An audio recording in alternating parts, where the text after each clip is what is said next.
Hey, good morning. Welcome back to the M and Scorefeed Blitz. I'm Joel. That is Chad, and the former Minnesota Vikings linebacker joins us here as we are going to talk about his favorite NFL team here in this segment, the Vikings. Good morning, Chad. Hey, good morning. How's it going, Joel? Doing very well, and boy, it's kind of, I would guess for a former player like you, seeing that these guys have, I think what at the maximum was it 18 days off from last preseason game to first regular season game. I bet you would have liked a little break like that after preseason. Yeah, unbelievable, this schedule now. I mean, it really is different. I think it's a whole different mentality towards the preseason and the time off, and just the idea of just taking care of the athletes and putting their body first. I mean, especially with this new regime. Sorry, I mean with O'Connell and Kwesi Adofo-Mensah. I mean, the mentality of kind of the new age philosophy as far as taking care of your body has really kind of been apparent, and it's good to see. Honestly, as a former player, you love to see guys that can take care of their bodies, but yeah, it's a totally different animal right now as it comes to these guys and preparing for the season. Now, this preseason, it's been a little bit different, a little bit weird in the fact that we haven't seen hardly any of the starters. I mean, I think they had the last game 33 players out or something along those lines. So if again, I'll put you back in the situation. If you were in this season, do you like as a starter not having to play preseason, or would you rather get a few snaps even if it is just a little bit? You know, it's a little bit of both. I mean, when I was in it, and I was a few years into my career, I absolutely did not want to play preseason games. I loved being able to kind of come into the season completely healthy, completely ready to rock. But then there was always times in the back of my mind, it's like, am I fully prepared? Am I really ready? And, you know, I think they have to ask that question now because they haven't been out there. They haven't been preparing. They haven't gone through, you know, the game preparation to get yourself ready to go out there and play. So I think it is a little different setup for them.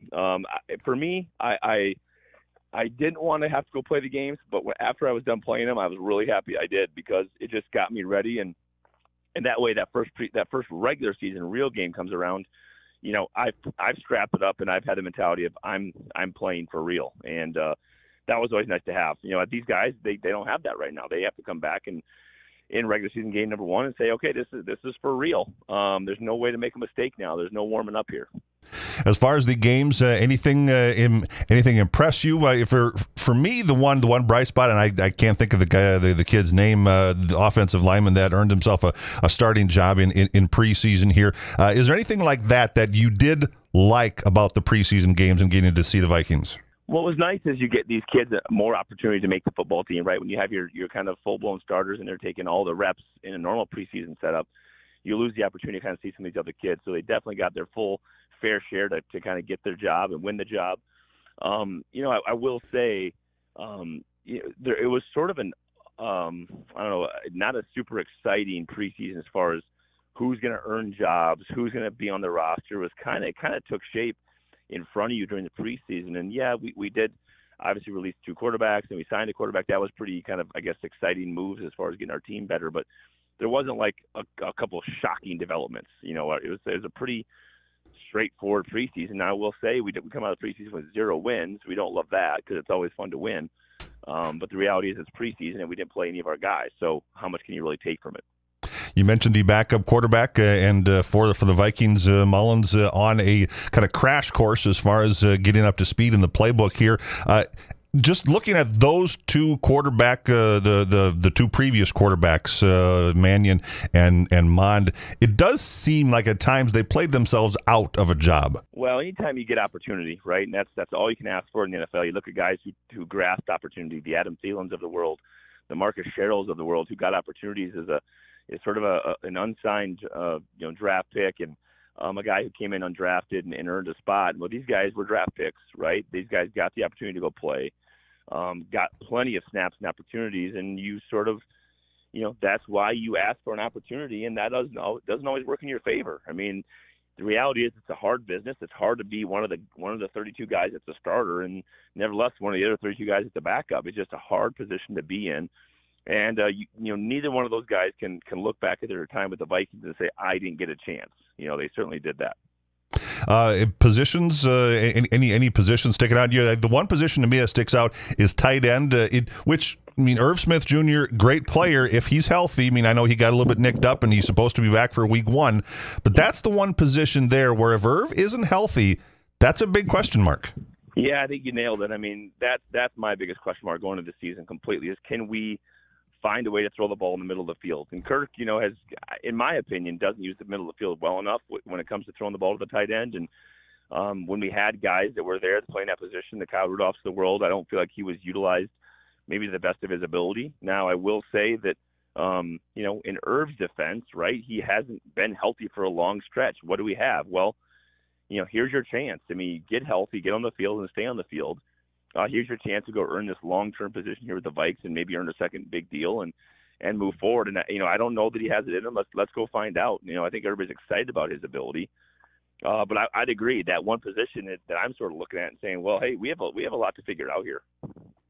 We'll move across Minneapolis. We'll go to the Twins side of things. So we'll do that next in our next segment here on the MN Scorefeed Blitz. Welcome back, MN Scorefeed Blitz. I'm Joel Niemeyer. That's Chad Greenway. And Chad, I was out the other night at the Minnesota Twins game out at Target Field. I didn't see you out at the Grey Duck deck out there, but maybe that's because the crowd was just so huge I couldn't get to the Grey Duck deck. Yeah, no, I'm not able to make it out to every game, Joel. It'd be a real problem for me if I was at the Grey Duck deck every night. But no, it's been such a fun summer out there at the Grey Duck deck. It's kind of become this spot where people are coming together and joining and cheering on the Twins, and we're hanging around. I mean, we're hanging right there. We're in striking distance. You've had a nice little stretch here these last few after a rough 6-gamer. So, it's just fun to have the Twins be in and around where they need to be right now. Now it's about can we go finish this thing and get back on top. We have a tough stretch of games coming up, but the Grey Duck deck is the place to be if you're going to the Twins game. It's in left field porch on the main concourse. All of our seltzers are served there. All of our Bomba Juice cocktails served there. We are the number one bar in Target Field, and the view is not too bad at all. I will say the view is pretty good. I was sitting in a section really close to there, and it's a really nice view there. And it's nice to get a view of a team that's actually winning again. I mean, it's kind of been up and down the last number of weeks here, but here in this week, it's more up than down. Yeah, it is, and I think the nice part is you need pitching to win, right? And the pitching's been pretty solid.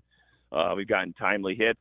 We've walked in walk-off winners. It's been a fun kind of stretch here, and I think what you see as you look ahead, and with the schedule coming down the pipe, it says if we're going to make it, we're going to have to earn it by playing some of the best teams in the league. And it's the nice part is if you can come through that and get in, you're battle tested. You've won those tough games that we know we're gonna have to win in the playoffs. And if you don't, then you weren't quite that quality team you needed to be. So we obviously hope, especially the Grey Duck deck and our Grey Duck team, we certainly hope that we're playing some important October baseball. Well, and as you head down the stretch here, I mean, it's been a long season. Baseball is by far the longest of the major league seasons with the big four sports. Can it be tough to deal with those? Because there's a lot of ups and downs in a 162 game season. I honestly can't even imagine. I mean, to go through a football season and know the struggles that there can be and the ups and downs and the physical piece, the work on your body. Now add in all the travel that baseball guys have to do. It's actually crazy that they're able to do it and achieve it and kind of stick with it. And, they're obviously getting compensated very well, but it's a grind. So you go through these ups and downs, especially in a game like baseball where it's so mental. You get into a hitting slump or you get into a pitching slump. You can't find your spots. I mean, it's so mental for these guys. So I think to see this season be this long, just to know how it was for football and the mental slumps you can get into, really can't imagine the mental grind they go through. Here in the month of September for the Twins, they have all but 7 of their games division opponents. Do you like that going down the stretch? Like if you're going to win the division title, you got to go through your division teams here in September. Yeah, I mean, I think it just shows you and gives you the best chance to go win your division. I mean, at the end of the day, what you're looking at, you have a series, I think an 8-game stretch or a 6-game stretch that we're going to have to take care of business against the Guardians here down the road.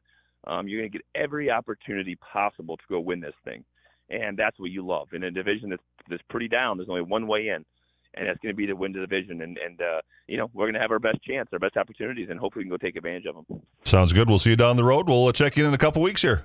You bet. Sounds good. Thanks, Joel. Thank you. Chad Greenway, MN Scorefeed Blitz here on KDUZ.